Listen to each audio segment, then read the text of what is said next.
All right, we are back with another episode of The List. Kev is joining us today. Jordan's going through some stuff and was not able to join tonight.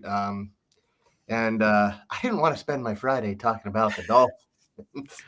I don't want to spend my Thursday talking Yep. about the Dolphins. Let's be clear. Yeah, no, let's definitely be clear about that. But Kev, I got what's needed to talk about the Dolphins. We're so back. I'm so excited now. Yep, a little bit of a pancake and bacon whiskey. So, Oh, shit. Pancake and bacon whiskey is insane.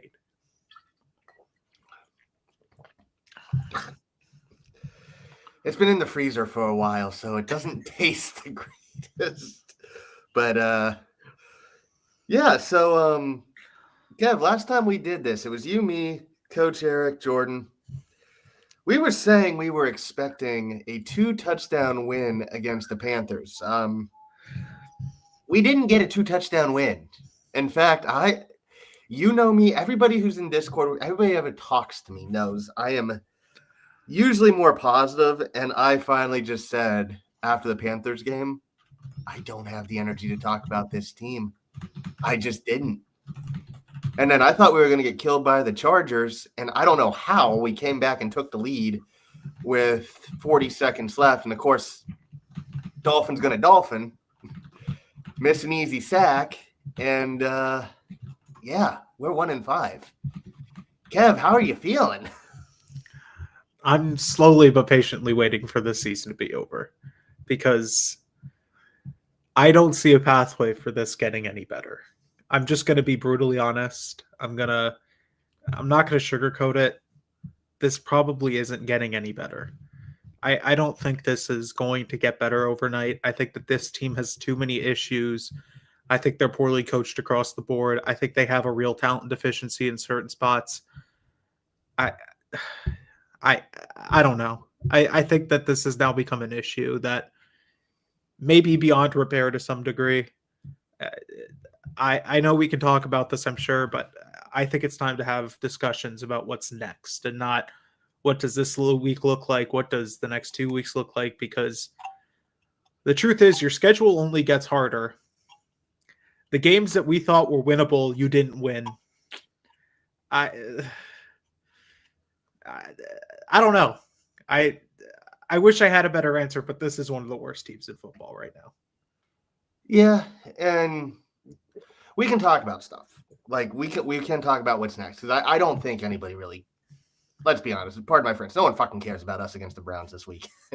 I think most people are just like... I think I saw that there's like 60-mile-per-hour wind surges, and I'm like, yeah, yep, all right, that's a good sign to not watch the game. This is going to be fun. And everybody's basically just like, fire people, let me know when the firings start. Yeah, I think you're right. We're past the point of salvaging this. There's no salvaging this. Mike McDaniel, just credit, I don't think the team has quit on him, and that is something he can hang his hat on. But, man, the lack of adjustments, both offensively and defensively, I don't think I've ever remembered a team that makes less adjustments.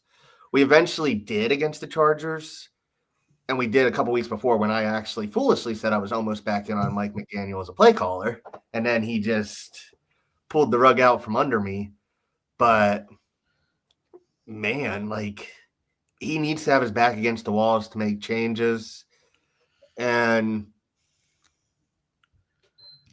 Anthony Weaver trying to explain how his defense is improving just gets more and more laughable. Yeah, man, look, I get it. You didn't allow over almost 200 rushing yards this week, but you also let Kamani Vidal, who is a career RB3, who has I think was averaging under 4 yards per carry in his career, have the greatest game of his life. Because you didn't know And your team, and it's not just him, let's be clear. A No, lot it's of the blame is going to go towards him because he's the play caller and he's the guy who's supposed to be building this defense. But I mean, we could go down the list of guys who are not playing either up to expectations or improving week to week. The truth is, right? Like, this isn't getting any better on defense. You can say you're improving. To me, man, talk is cheap. I've heard Mhm. 3 years of talk from this regime about how everything's getting better. And the only thing that we have to prove and show for it is that we can beat the Jets. Man, There's nothing wrong with that. I will take being 2-14 if we sweep the Jets. 2-15 now, I guess we'd be, wouldn't it? I mean, yeah, but the thing is, the Jets are the worst team in football. Yes. The good news about all of this is you aren't the worst team in football. You might be the second worst team, but you're not the worst. You're not the worst. There's always positives there. But I mean, right now, man, this is bad. Like, this is, in every sense of the word, in every adjective that you can find in a dictionary, bad, atrocious, disastrous. Pick your word, man. This isn't getting any better. Yeah. And something I would say, if you were saying we were 1-5, you'd say the offensive line went to shit, which it did. But the offense is still, I believe it was Alf Ortega of 3 yards per carry actually tweeted this out, that the offense is at a pace where they should be 4-2. This is a historically bad defense. There's no getting around that. But if you told me the defense was this bad, everybody would say, yeah, no kidding. Our corners are not league average. They're not league starter quality. But that's not the case. People thought that our front seven would be a strength. And yes, Kenneth Grant's been rated poorly, although I think he had a solid enough game. He got a sack, but I think he's flashing. But Bradley Chubb, one of the highest paid edges in the league. He's got sack numbers, but he's not getting a lot of pressures.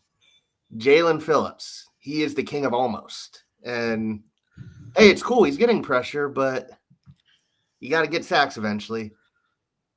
Chop Robinson, sophomore slump, also not playing much. Zach Sealer, said it many times. You got your big boy contract now.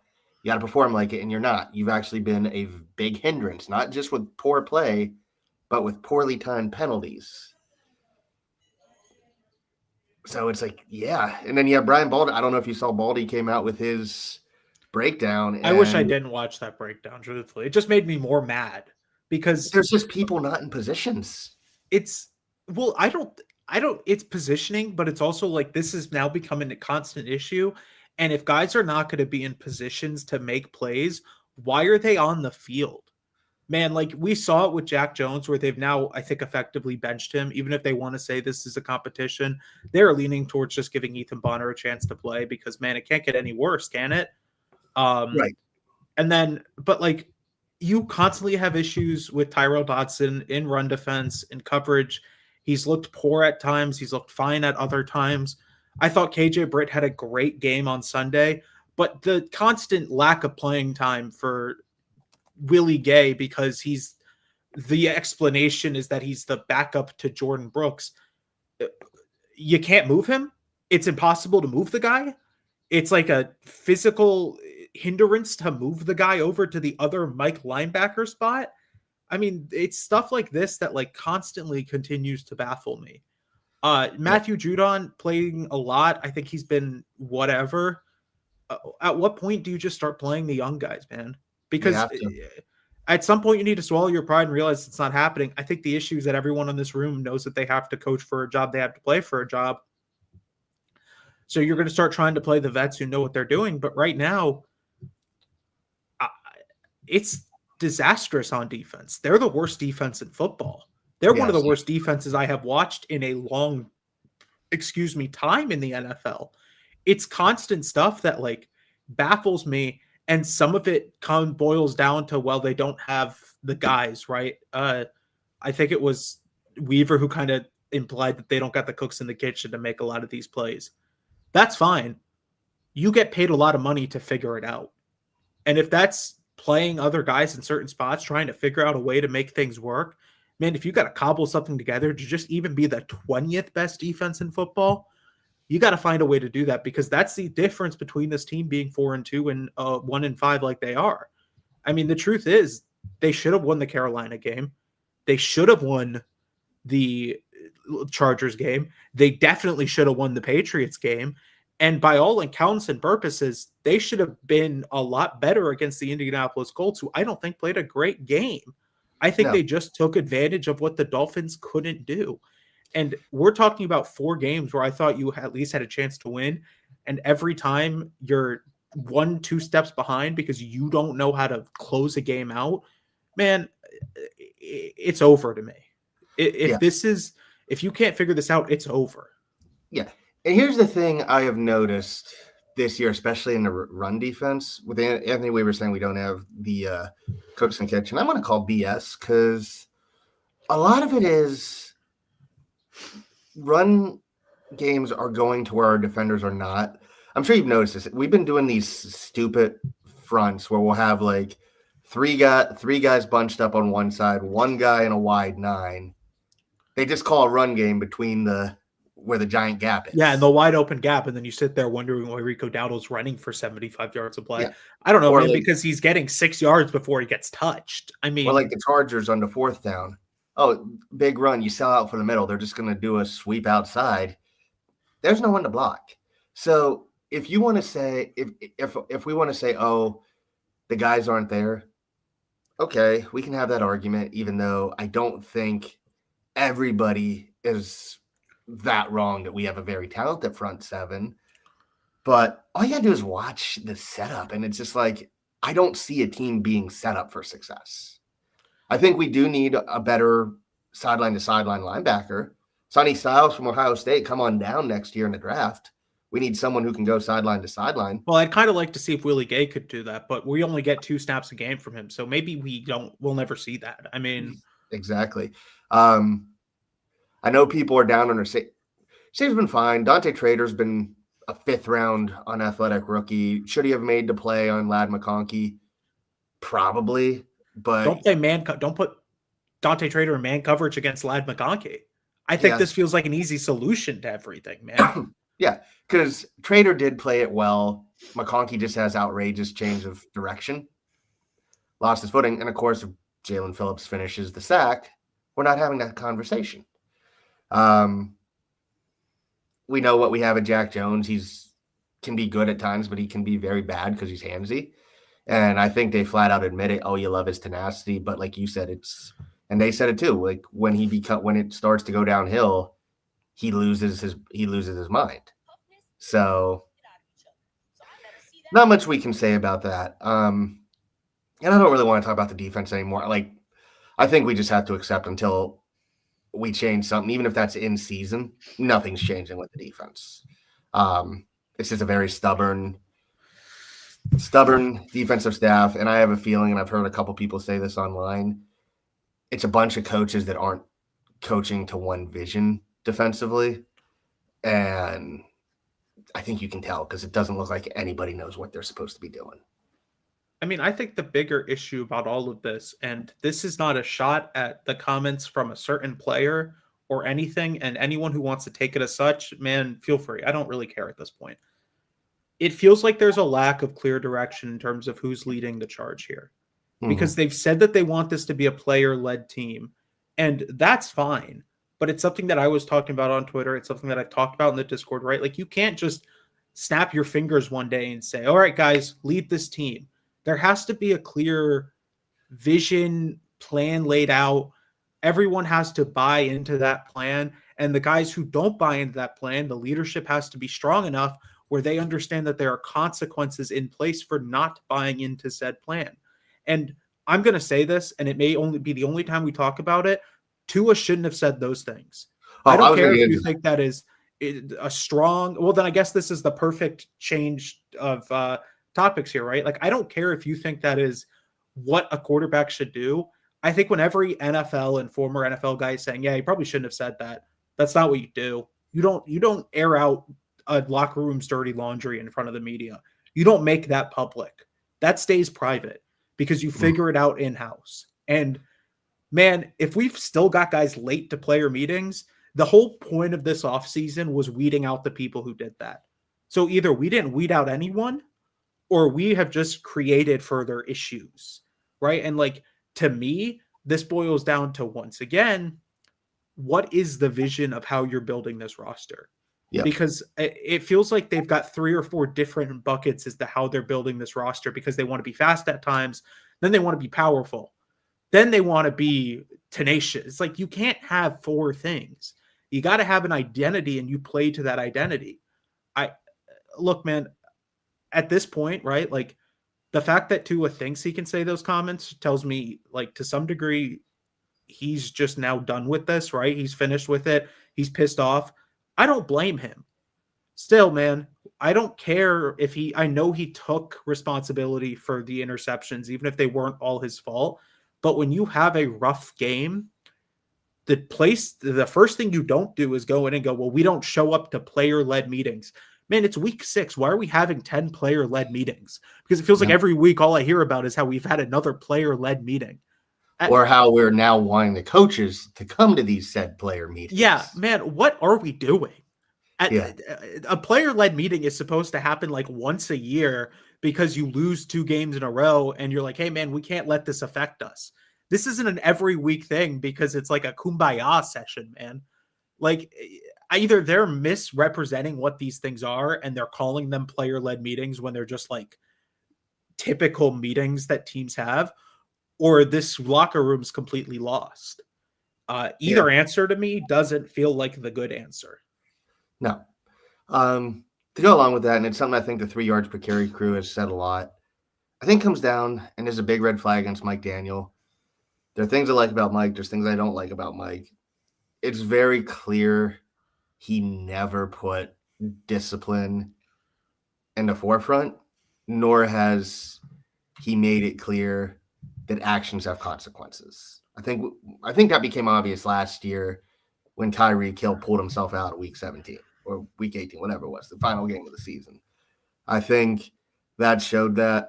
And I think at this point, like, you can change, but it's very clear that Mike hasn't. And it sucks. And I think that ultimately is going to cost him his job. As for Tua's comments, I was very vocal and I got into an argument with a lot of people in Discord about this, because whether Tua's trying to be a leader or not, like you said, you do not come out and say that for a couple of reasons. One, like you said, he didn't have a great game. Credit to him. He should have had a game-winning drive. And we are not losing because of Tua. Shoulda, coulda, woulda. Shoulda, coulda, woulda. Yes. Close only counts in horseshoes and hand grenades, as they say. And we definitely are holding a hand grenade right now. But we're holding multiple. We're holding about 53 of them. But the other thing to talk about is I don't think Tua has handled the media that well this year. It feels like, now, yes, some of it is because it is Tua and he is a lightning rod. Some of it is because the Dolphins are awful and everything is going to be magnified.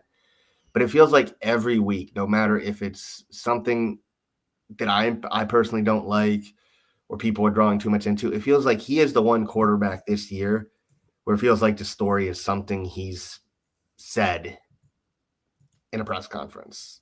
And it's like, at some point, I'm like, dude, I get you're frustrated. I get you got unfairly criticized your first 2 years just for existing. But now the beat writers, the media, they're going to be like sharks smelling blood in the water. So you can't put a target on your back even more than there already is one. And also, now you put it on your teammates' back. So I think that's where it is. It's something someone said to me. He's like, oh, if Tom Brady would have said this wouldn't have been a big deal. Well, Tom Brady's won 6 Super Bowls. So, Tom Brady gets to say that stuff because Tom he's Brady the best quarterback also, of all time. Like, Tom Brady would not be 1-5. And again, I am not blaming Tua for this. Blame goes to the coaching staff. Blame goes to the defense. Blame goes to the roster build. Because Tua's actually, I thought, played solid the last month. Still not like his normal self, but he's had us in positions to win. But yeah, it's not a either or. It's you're a 1-5 quarterback who just got his big boy contract to kick in. You are going to get more shit for anything you say. I think in general, it's this idea for me. It's like, even if you don't like everything that's going on, it's your job as the quarterback because you're going to speak to the media, win, loss, draw. It doesn't matter, good, bad, ugly. It's your job to be the spokesperson. It's your job to effectively be PR manager for the locker room, right? Like, you have to just say good things because that's your, like, to some degree, man, your comments are going to be magnified, just like your play is magnified, just like everything else, whether you like that or not, whether that's a position you want to be in, man, you're the quarterback of an NFL team. That's the position you're in. Like, and it's like, it's the comments of that. It's the comment of like, well, we're not pointing fingers, man. It kind of sounded like you sort of pointed fingers. Whether you directly did that or not, I can understand why people are taking it as if you did. Because, man, it's the comment about the like, well, I want to see guys do this. I want to see you guys do this, but everyone's on their couch eating potato chips. Man, you don't say that. You don't say that. Everyone knows your job is hard, but it's your job to be like, yeah, I need to be better. It's my job, right? We need to be better. I. It's not, we need to come to meetings. We like, every problem that you have with the locker room should be handled inside the locker room because it's a really bad look, man, to go, well, we're not showing up to team meetings. Man, if you got an issue with a guy in the locker room, you talk to the guy in the locker room. You don't go out to the media and start trying to talk to guys, right? Like, I don't blame anyone who feels checked out by that. I don't blame anyone who supported him. I think it was Jalen Phillips' comments who was like, yeah, man, well, if we've got issues with this, we should be better. We should be better. That's an absolutely valid point. But also, right, there's a time and place for every comment. And the time and the place for a comment like that is not after you lost a game late, right? To go 1-5. That's not a time or a place for that comment.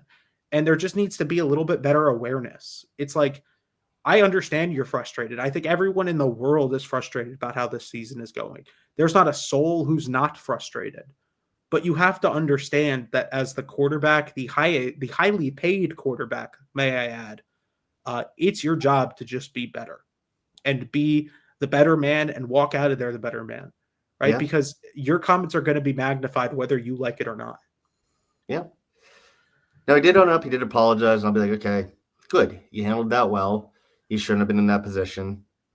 But again, Tua, aside from his press conferences, is not going to be one of the people I'm frustrated with. At least not his play. Like I said, you got to be better, but it is what it is. Let's talk about trade deadline. Since where do we start? You hear all these rumors. I've seen a couple tweets saying, I didn't see who it was, but I saw someone say they talked to an NFC executive and it's a supply and a demand situation for the pass rush, which basically sounds like excellent. It sounds like teams that are selling want to sell high and teams that want to get pieces want to buy low. I get the sense of either that or there just aren't enough pass rushers on the market and there's going to be enough teams that get desperate. Yeah. I think both Bradley Chubb and Jalen Phillips would go. And honestly, I don't care. I don't agree with that. I don't agree with that.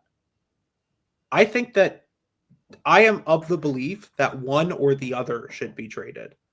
And in my opinion, it would be Bradley Chubb because he's the guy in a 1-year contract. He's older. You have just bigger question marks about where he is as a player. I don't think he elevates the team. Phillips is a free agent. It would depend on a lot of what he's asking. And truthfully, I'm not in the room to know what he's asking for. But I think, and I know that like he is the king of almost, and he's been the king of almost for his entire career. I thought these last 2 or 3 weeks, he's been one of the best players on this team. And he's kind of finding his groove again. I don't know if I'd sell the guy who's finding his groove 1 year after 2 major season-ending injuries in a row.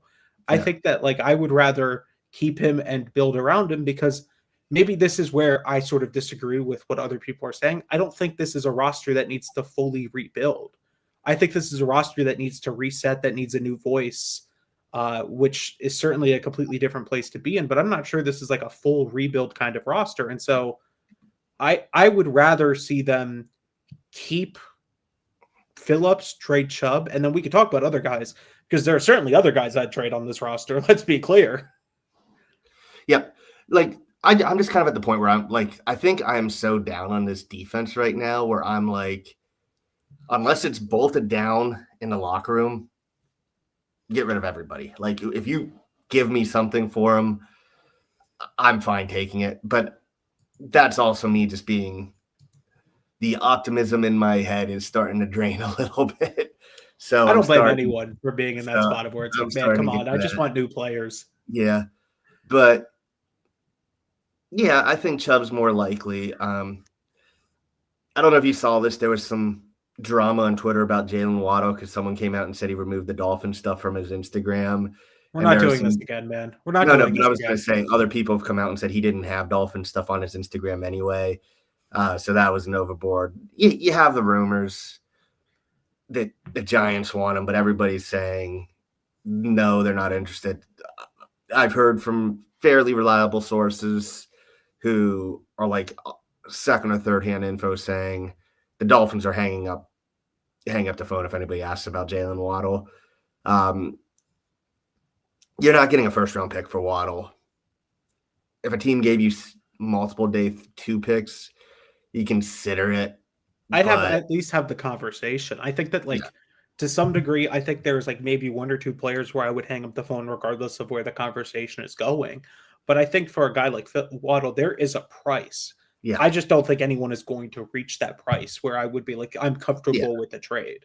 Like Devin H. I will say this: I'm not saying to trade Devin H. But if a team comes in with a first, you listen. I would not listen. He's actually one of those guys I would not trade, period.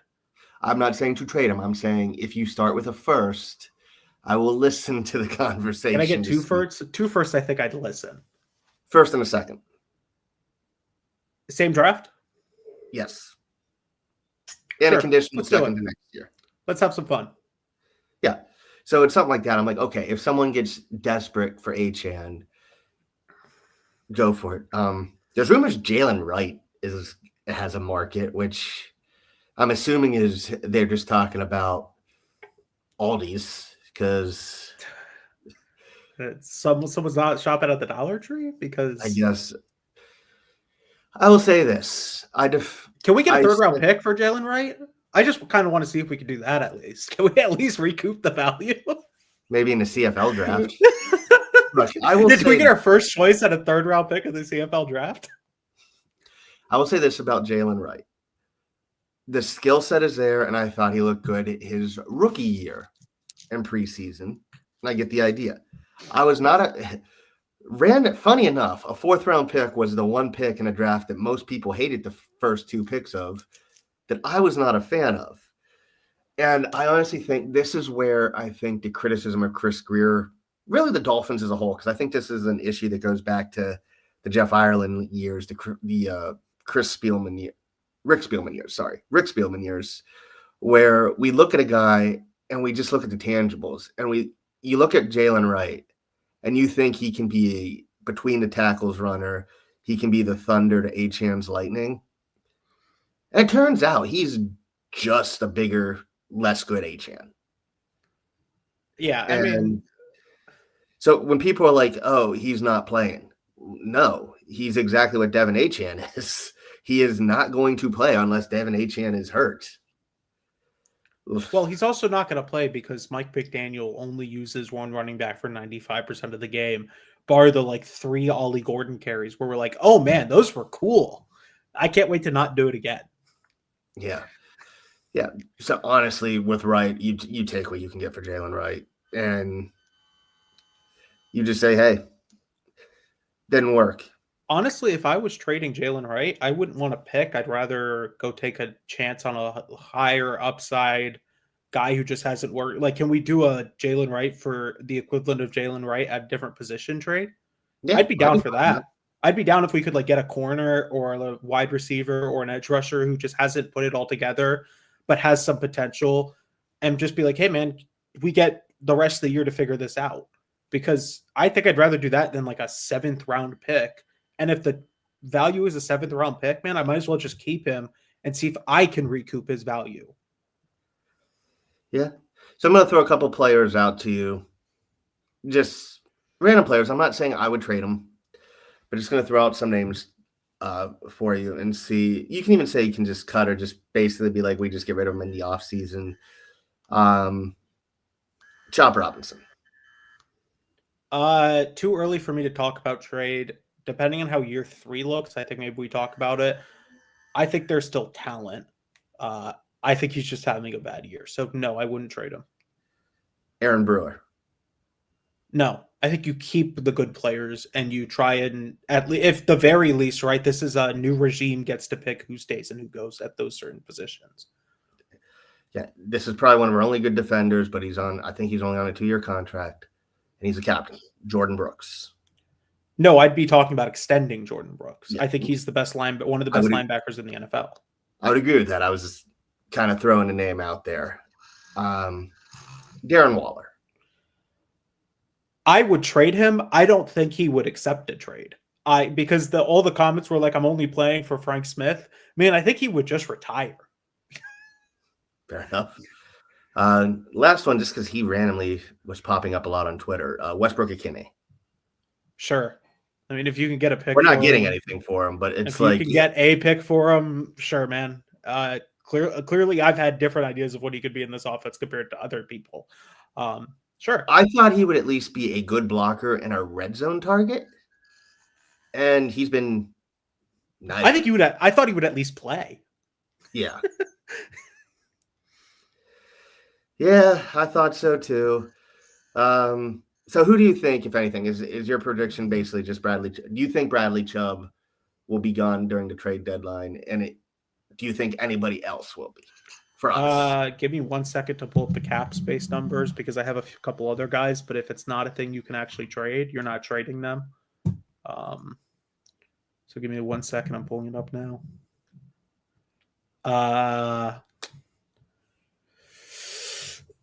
Russell Douglas, I would trade.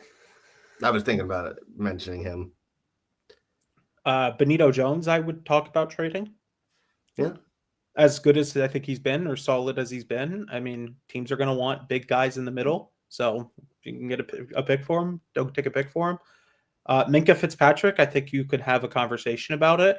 Because either I think it's extend him or you let him go comp pick formula and hope that you get something for him. Neither of which I think are bad ideas. You're not getting anything for him. Larry Borum is a offensive tackle in a league where there are not enough offensive tackles. Can you get anything for him? Probably not. I'd at least wager to see if you could. Yeah, because honestly, I'm not going to say Borum's been good, but I don't think he's been the disaster people have made him out to be. He had one really bad. What was it? I think he was really bad. What, the Jets game? And he's been fine since. Yeah, I mean, he's just been okay since. The only other guy who I think you can have the conversation about, and it is not something I would do, is if James Daniels comes back healthy before the deadline, do you get to have a conversation about whether you trade him? Because again, he's an offensive lineman in a league where there are not enough offensive linemen. Certainly worth a conversation. Seemingly he's not healthy. I think everyone who was on IR has now just died because Jason Sanders has went from a 4-week injury to we don't know when he'll be healthy. He might not be healthy, guys. Did he die? Can I say this about Mike McDaniel?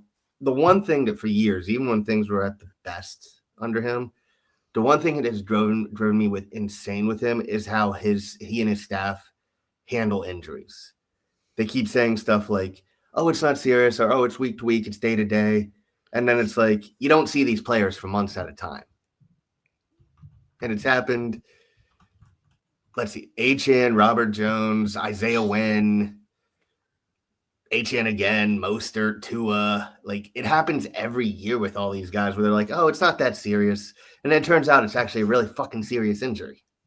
Yeah, it's like I would rather you just be like, it's going to be a couple of weeks. Yeah. Like I get you're not going to be like, yeah, he's out for the year, but like if it's a thing where you're waiting to see how he improves on something, just say that. I don't know why you're trying to be super top secret about when your kicker is going to return, man. No one is playing mind games with the damn kicker.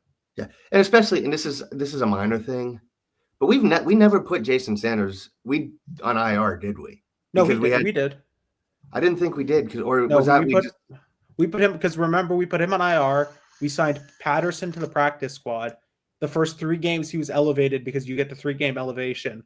Then he was put on the active roster. that's what I was getting at. We put Patterson on a practice squad, knowing we have to elevate him, and then I sure would have loved to elevate a tight end during any of those games. yeah, couldn't elevate a tight end. The first 2 weeks writes out, so you have to elevate a running back. So it's just it's these weird, like, no one talks about it, but these weird little roster management things that just bug me. Like, it goes back to last year where we went through 3 long snappers just because something happened to Blake Ferguson and you didn't want to put a guy in the active roster and you wanted to play this like Russian roulette with long, like Blake Ferguson clearly went through something. I hope he's doing okay. I have no issues with Blake Ferguson, the person or the player. But when he's out and you say he's out, why not just replace him with one? Why are we doing this like Congo line of the next guy up after 2 games? Because we need to keep like, I think they went to like 4 guys and they were all like retired 38-year-olds, man. Just go sign someone. Yeah, that's the weird stuff. And like I said, that's the same thing with Riley, just because it's like, okay, you need him for at least a month. That's right. That was the issue. You need him for a month. You basically just wasted all like elevations when we had other injuries where you needed to elevate people. And it's just that weird stuff that I'm just like, what is going on? Like, that to me, more than anything, just the weirdness and how things are communicated and how the roster's dealt with, that is one of the biggest reasons of why I want to change in the regime, because it just seems like you're doing dumb stuff that ends up hurting the bottom of the roster, which in turn, because the Dolphins don't have healthy players ever, hurts the middle and the top of the roster. The other thing about it is like, I get it if you're trying to like protect some like preseason darling and you're trying to wait for after those first few weeks when guys typically don't try and like completely change their practice squad. But I think you just ended up cutting some guy who never went on your practice squad. So you just did that to keep an extra guy who was a game day inactive for the first 3 weeks of the year. You could have saved everyone a lot of time and just cut the guy, man. Like, I don't ever want to see a guy lose their job. Don't get me wrong, but it's this like constant weirdness on how you're doing everything where it's like, if you know you need a guy for 4 weeks because you put him on IR and you can't go without a kicker, why not just sign the kicker to the active roster? Then you get an extra game day elevation. So when Darren Waller's not healthy for the first 2 or 3 weeks of the year, you can go call up a tight end so Alec Ingold doesn't have to do Darren Waller stuff on the field. It's this constant, like, what are we doing that makes sense? Because none of this makes sense. Jalen Wright has an injury, so we spend the first couple weeks just elevating Jeff Wilson. But now you do that, and now we don't even have the last 2 weeks. We only have 2 active running backs on the roster anyway. Yeah, I really want to know what the plan is if one of those guys, God forbid, gets hurt. Are they just like not going to play with a running back? I think it's just Malik Washington. God, are we going to see like 8,000 Malik Washington snaps because we don't want to keep a third running back active, man? And instead we want to keep Taj Washington active for like 3 snaps or whatever? Man, none of this makes sense to me. This is all like a big head scratcher. Yeah. And that's where I get worked out, because it's like, and you and I said this beforehand, and when we talked about this, there was like 12 people watching. Now there's 144, so they missed it. But you and I are just kind of done. You and I are just kind of done talking about the Finns on the field. I think I'm just tired, and it's just like, I just don't know what there is to talk about, man. No, there's nothing. I was surprised. I'll say this: Waller caught the touchdown to go up last week, and I'm like, how the hell did we come back from being down? And then my second question is, how are we going to fuck this up? Yeah, my first thought was, oh my God, that's so cool. We might actually win the game. And then 2 seconds later, I'm like, oh, we left them a minute. Oh, so this game is over. Yeah. Like I that's how little trust I have in this defense, because every time the even in the Panthers game, I don't know if you were similar, they they went down, they scored on that long touchdown. I was like, oh my God, they're going to win this game. Then 2 seconds later, I'm like, oh, wait, it's this defense. They're not going to win this game. Yeah. My biggest frustration, again, and we talked about this, was afterwards, and this is the whole game. It's like, oh, we're we're doing a bunch 3 with one person in a wide 9. I wonder where the ball's going. Oh, we're all trying to figure out where this ball's going, guys. Yeah. No, it's going right where the big gap is. The big gap on a defensive line. Gee, I wonder why there's no one there, why he doesn't get touched till he's like 9 yards down the field. And if you're wondering why we're not talking about the Browns, we watched the Browns play. I did actually last week because they were on against Pittsburgh. They're not good either. But if they decide they want to run it, which they didn't decide last week, they decided they want to have Dylan Gabriel pass it the ball 60 times because that's a way to win a football game. Yeah, so they look bad with that. So if they do that, I have hope that we can win. But if they decide and remember that they are good at running the ball, we are actually a really bad matchup against them.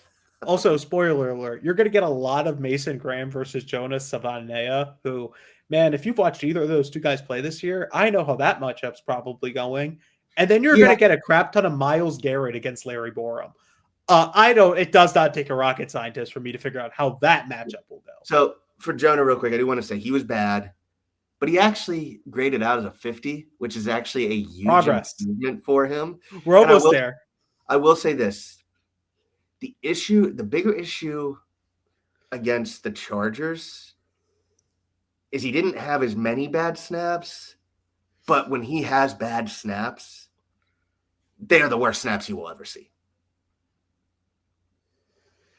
And I heard what Butch Barry said today about him, and they're like, we just got to get it through his mind to do this, to keep doing this. It's like the muscle memory, and you got to get it retention. And I'm like, if you're having this trouble, just either bench him or move him to the right side where he's clearly more comfortable. Well, so my issue with that is I went back and I've watched it because my thought too is like, why not just move him to the right side? Because he's clearly more of a right. His issues are not the fact that he's playing on the left side of the line. The issue is that he keeps trying to play like a tackle at guard. And so he's like constantly oversetting. He doesn't have an anchor. It's a lot of bad stuff that like typically, man, I think like we talked about this, if they had James Daniels healthy, if they had other guys healthy, they would certainly consider benching him because maybe he needs a reset. At this point, I think you just got to ride it out, man. I think you really just got to ride it out at this point. I agree. So the silver lining for Jonah is that the issue isn't him getting overpowered. If he was getting sometimes it is. Sometimes it is. Very little, though. But it's just him, like you said, it's all technique where he's just, and Eric does this all the time in his videos where he's just oversetting or taking a wrong step. Like, and you saying he's a tackle, looks like a tackle playing guard, makes sense now. And it's something's not clicking there. But you're talking about the defense. First of all, there's a lot of people, and yes, the weekly Brett's Michigan fan joke. I said Mason Graham was a franchise level changing level prospect at D tackle. He might actually be a franchise changing prospect. Yeah, and he is. So people got to stop questioning me when I say that about Michigan players especially. But you reminded me, you're talking about these issues. Something else that drove me crazy. The Chargers probably have a worse offensive line than we do right now because of injuries. They were starting Bobby Hart, who the announcers kept saying has not played in a snap in 3 years. And you know what the Chargers did? They gave him a tight end help, and if they were throwing to his side, they did quick throws. It was all quick game. It was all quick game. Yeah. Do you know what we do when our offensive line is struggling? Julian Hill, you want to run a basic 8 times a game because we don't want to put you into block? We don't. We run the same fucking plays every time, and we do not generate easy passes. Or, speaking of Julian Hill, Why do you have him roll out as the only option while he's having to block block an edge? And then when he's eventually like, I have to go, you give him a sack. Was that the sprint right option on Yes. third down? Because It my got me. bigger issue with that is why are we running that play to his opposite hand so that what he's going to have to eventually do is reset and make the throw? Why not just run all of that to the left side of the field?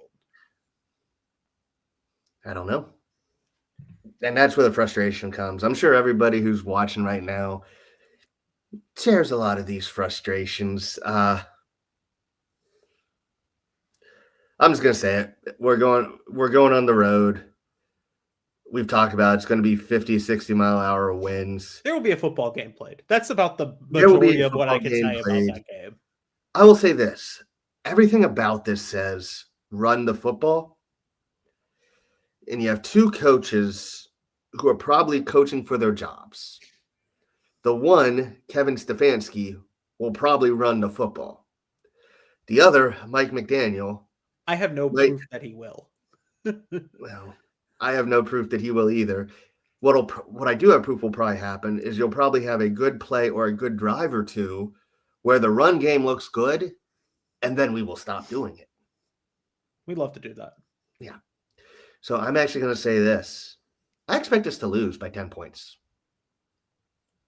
I think they lose. I want to say they win. But I think that this is going to be the most simplified game for the Browns in the sense that it is just going to be, man, you want me to run the ball 100 times? I will run the ball 100 times. Happily run the ball 100 times. I don't think the Dolphins have an answer because they haven't proven to me that they have an answer in stopping the run. I think they lose this game by 4 points in another close game where you wonder how they lost. And Yeah, I'll make a second prediction on that. I think this is the straw that finally breaks the camel's back on all of this. I think you lose this game and you suddenly start getting changes. I see all the reports of, I think Rappaport said it. I think Justin Schultz has said it where they're like, unless something drastic happens, Stephen Ross does not want to make a change.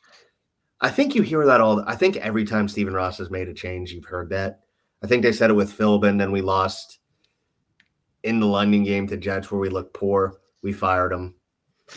I think he did not want to fire Adam Gase at the end of the season, and he fired him. I think the only two people he really wanted to fire were Sperano and Flores. Flores, I think, was more so the fact that he got in altercations with Ross, and it was probably just like, man, you can't do that. Yeah. I think if it gets bad enough, I don't know if Mike McDaniel will get fired. I am partially stunned that there haven't been defensive firings to the point where I wonder if the coaching staff is really that blind to the issues, or if they're like, well, let's see how many games we lose before changes are made. Well, I think there's two kind of thoughts on this, right? It's like you make a firing on as the, head coach wise, Mike McDaniel wise, you make a firing for two reasons mainly. You have a guy you want to see get an audition as the head coach. I'm not sure if the Dolphins have a guy who I'd want to audition as the head coach.